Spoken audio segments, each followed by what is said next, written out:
Assalamualaikum warahmatullahi wabarakatuh. A'udzubillahi minasyaitonirrajim. Bismillahirrahmanirrahim. Alhamdulillah wassalatu wassalamu ala Rasulillah Sayyidina wa Maulana Muhammadin ibn Abdillah wa ala alihi wa sahbihi wa mawalah. Wala haula wala quwata illa billah. Subhanaka la ilma lana illa ma 'allamtana innaka antal alimul hakim. Rabbi shrah li sadri wa yassir li amri wahlul 'uqdatam min lisani yafqahu qawli. Pemirsa Tanggir TV yang budiman, setelah sebulan kita melaksanakan ibadah puasa Ramadan, tiba saatnya kita akan melaksanakan satu kewajiban, yaitu menunaikan zakat. Kita semua tahu bahwa zakat fitrah khususnya adalah termasuk salah satu rukun Islam yang ketiga. Yang pertama, zakat dalam semua jenisnya, baik zakat mal, zakat semuanya, zakat fitrah, zakat mal, ada itu juga zakawi, semuanya adalah termasuk rukun Islam yang kelima. Bahwa berdasarkan hadis bagaimana yang kita tahu yang diriwayatkan oleh sahabat Umar bin Khattab kalau tidak salah, bahwa Rasulullah Shallallahu Alaihi Wasallam mewajibkan kepada umatnya untuk menunaikan ibadah zakat ini sebanyak 1 sok. Pemirsa yang budiman, bahwa menurut bagian ulama atau bahkan semua ulama, kecuali dalam hal ini adalah ulama mazhab Hanafi, kadar kita menunaikan zakat fitrah adalah 1 sok. Jika kita prosentasekan atau kita konversi dengan ukuran saat sekarang, 1 sok itu adalah 4 mud. 1 mud menurut ulama, jumhurul ulama, mayoritas ulama, adalah sebesar 6 on. Berarti jumlah totalnya adalah 2 kilo 4 on. Oleh karena itu, segenap ulama menyarankan atau bahkan juga menyariatkan memberlakukan kadar atau berat zakat fitrah adalah 2,5 kilo, yang 1 on adalah sebagai ikhtiyat. Untuk selanjutnya, berkenaan dengan selain zakat fitrah, banyak terjadi dalam masyarakat kita orang-orang yang memiliki usaha, orang-orang yang memiliki bisnis. Biasanya banyak sekali yang menunaikan zakatnya pada waktu hari raya atau menjelang hari raya Idul Fitri. Mungkin saja yang mereka lakukan adalah sebagai takjil. Pada dasarnya, waktal wujub atau waktu diwajibkannya menunaikan zakat selain zakat fitrah adalah haul. Haul adalah masa di mana dia menjalankan sebuah usaha sudah genap 1 tahun. Maka sebelum tutup buku dalam 1 tahun, sebaiknya semua putaran uang atau putaran bisnisnya dihitung, mulai uang yang masuk, uang yang keluar, modal dan lain sebagainya, baru nanti dihitung. Apabila sudah mencapai nisab, maka ditunaikanlah zakat tijarahnya. Namun yang banyak terjadi di masyarakat, justru banyak sekali zakatul mal atau zakat tijarah justru disampaikan atau dibayarkan atau ditunaikan menjelang hari raya Idul Fitri. Sebagai solusinya, mungkin saja ini adalah termasuk takjil, sekali lagi, atau bahasa Jawane nyicil, memberikan atau melakukan sebuah atau menunaikan zakat, memberikan zakat sebelum masa haulnya datang. Begitu juga alasan hal inilah yang mendasari salah satu ulama dari mazhab Hanafi. Bagaimana hukumnya orang menunaikan atau membayarkan zakat fitrah atau zakat apa saja dan itu dilupakan dengan uang. Andai kata banyak sekali yang terjadi di masyarakat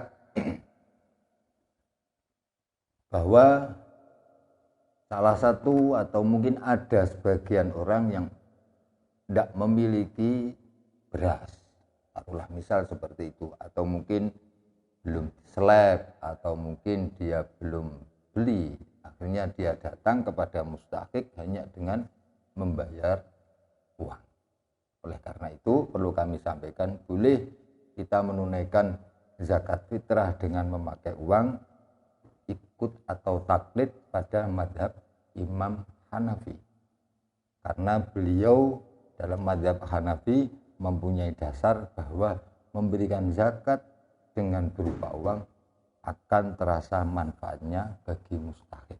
Namun perlu kami garis bawahi bahwa dalam hal ini jika kita taklid pada Imam Hanafi, maka satu qadiyah hukum ibadah ini juga harus ikut pada Imam Hanafi, termasuk kadar atau berat beras yang akan kita berikan pun juga harus sama dengan ukurannya Imam Hanafi. Sedikit yang bisa kami sampaikan. Menurut mazhab Imam Hanafi, berat zakat fitrah yang disampaikan atau yang harus dibayarkan adalah 2 mud. 2 mud kali 4. Jadi bukan 1 mud kali 4. Itu yang kami buat rumusnya. Kurang lebihnya seperti itu. Jadi 1 kilo 1 kilo 4 on kali 4. Kurang lebih 4 sekitar 5 kiloan. Kurang lebihnya 5 kilo beras. Tidak seperti yang disampaikan oleh mazhab Syafi'i atau Imam Hanafi dari Ashabul Aqwal wal Aujuh. Di dalam hal ini, jika kita dari mazhab Syafi'i, orang-orang yang mengikuti mazhabnya Imam Syafi'i ingin memberikan zakat fitrah dengan memakai uang, bukan hanya sebaiknya, tapi juga harus mengikuti mazhabnya Imam Hanafi. Dengan berat beras yang dibawa sekitar 5 kilo 6 on. Kalau tidak demikian, maka kita dianggap talfek. Artinya pendapat yang kita ikuti adalah pendapatnya Imam Hanafi, pendapat kebolehan menunaikan zakat memakai uang mengikuti Imam Hanafi, tapi ukurannya ikut Imam Syafi'i, dan itu tidak diperbolehkan, dan ini adalah yang namanya talfek.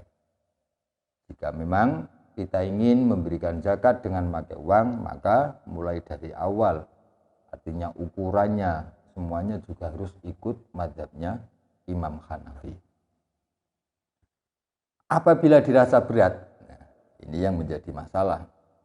Wong dari Imam Syafi'i hanya 3 kilo, ya, 3 kilo, 2 kilo 7 on, kita bulatkan 3 kilo, naik mudah menjadi 5 kilo 6 on. Andai kata dirasa berat, maka solusinya adalah kita dengan membeli beras dari mustahik. Tapi ini nanti dasarnya bukan langsung zakat, harus ada akad bek dulu. Kurang lebih andai kata kita contohkan ya seperti ini. Pak, saya mau beli beras. Berapa kilo? 3 kilo. Setelah uang dikasih kepada mustahik, beras kita terima, maka baru kita sampaikan. Pak, dengan setelah diniati, terus baru kita sampaikan sebagai zakat kita. Selanjutnya, Bapak Ibu pemirsa Tangkir TV yang budiman, banyak sekali yang terjadi di masyarakat bahwa zakat fitrah terkadang lepas dari niat.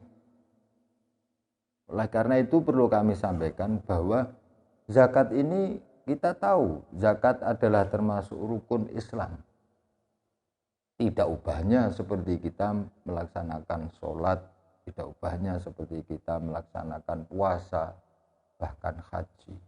Artinya harus kita niati, harus ada niat sebelumnya.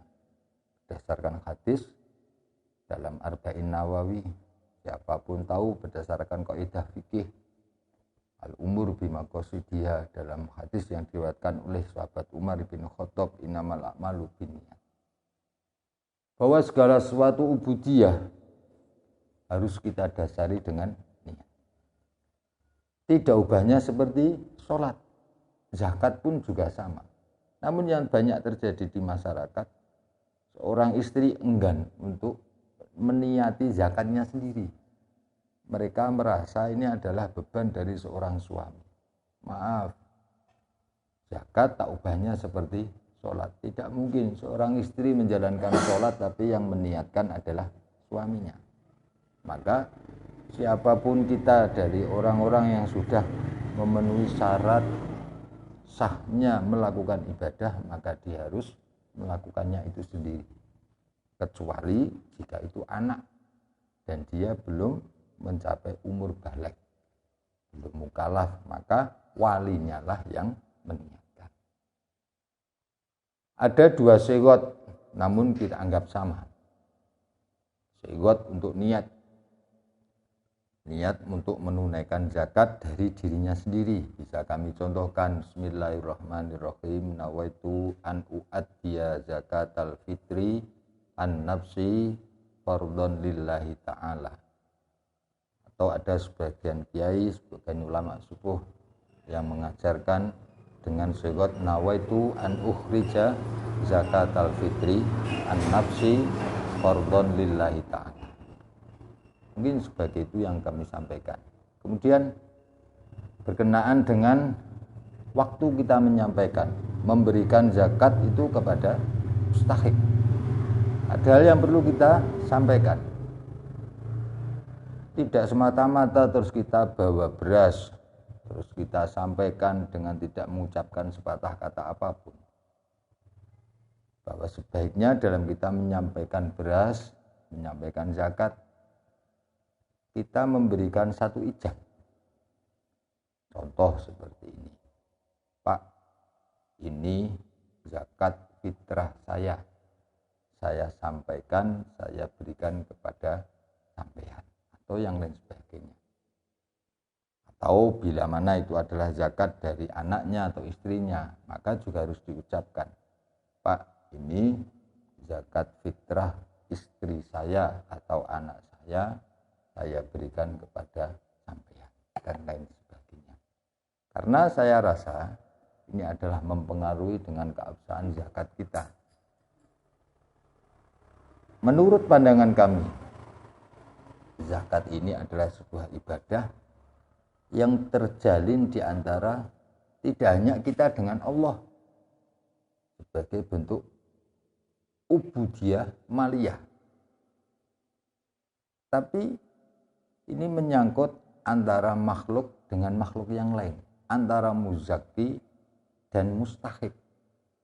Maka ketika muzaki memberi beras atau muzaki membawa beras kepada mustahik tanpa dia tahu, tanpa mustahik ketahui apa maksud dan tujuan dari beras itu, maka mustahik pun juga tidak tahu bahwa itu adalah beras sebagai zakat dari muzaki.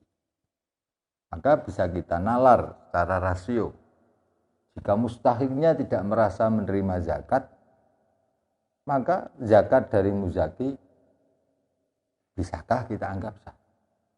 Ini perlunya kita sampaikan, tidak sama seperti kita sholat. Karena sholat adalah hanya hubungan kita dengan Allah. Tidak perlu adanya ijab dan qabul. Beda dengan zakat. Zakat bisa kita anggap sah apabila ada muzaki, ada mustahik. Bagaimana tadi yang saya sampaikan. Mustahiknya saja sudah ditentukan oleh Allah. Maka kita tidak boleh semena-mena memberikan zakat, tidak terus seenaknya kita berikan zakat itu kepada orang yang kita sayangi atau kita anggap berjasa dalam hidup kita, bukan. Tapi orang yang kita berikan zakat harus sesuai dengan apa yang telah ditentukan oleh Allah. Kemudian juga perlu kami sampaikan bahwa ada orang-orang yang tidak boleh diberikan zakat, termasuk adalah orang-orang yang wajib dinafkahi, contoh anak, orang tua, dan ada lagi yaitu Bani Hashim dan Bani Muthalib.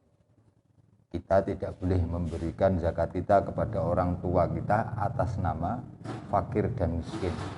Kita tidak boleh memberikan zakat, fitrah zakat lain kepada anak kita atas nama fakir miskin. Oleh karena itu, semoga ini jadi pengingat untuk diri kami pribadi bahwa memberikan zakat atau zakat tidak boleh kita berikan kepada orang-orang yang wajib, yang masih menjadi tanggung jawab nafkahnya bagi si muzaki. Terima kasih. Ini sekelumit yang dapat kami sampaikan. Semoga bisa bermanfaat bagi saya pribadi dan umumnya bagi semua segenap pemirsa Tangkir TV. Hadanallahu ayyakum mirasa wa isabil. Wallahul muwaffiq ila aqwamit thoriq. Wassalamualaikum warahmatullahi wabarakatuh.